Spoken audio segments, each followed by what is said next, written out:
C'est lorsque le soleil s'absente que l'aéroport de Montpellier se teint d'étranges couleurs.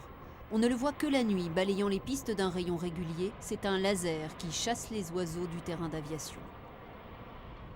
On a à peu près 10% de collisions là, la nuit. Et la nuit, on sait pas faire. Pour détecter les oiseaux la nuit avec des yeux humains, c'est pas évident, quoi.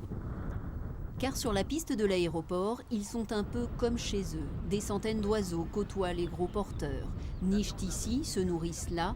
Canards, flamands, mouettes et outardes traversent à leur guise.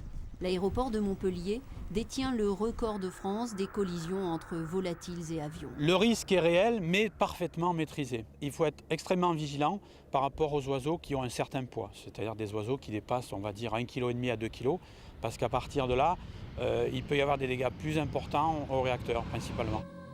Des oiseaux dans un réacteur, voilà ce que ça peut donner. Beaucoup de dégâts et d'argent perdu. 700 collisions se produisent chaque année en France, 10% à Montpellier. Le laser est donc testé ici. Un faisceau de 20 cm de diamètre qui effarouche sur 2 km. Quand les oiseaux voient venir ce bâton lumineux, ils se sentent agressés, ils s'envolent et ils viennent se poser derrière l'appareil, quoi. Et ça leur fait mal ? Non, ça leur fait pas mal. Non, c'est uniquement par la vision, hein. Le prototype du laser coûte 100 000 €, un tiers du budget montpelliérain consacré aux oiseaux. Mais il n'est pas efficace par forte luminosité. Il n'est donc qu'un complément aux méthodes traditionnelles d'effarouchement, cris de détresse et fusées crépitantes ou détonnantes.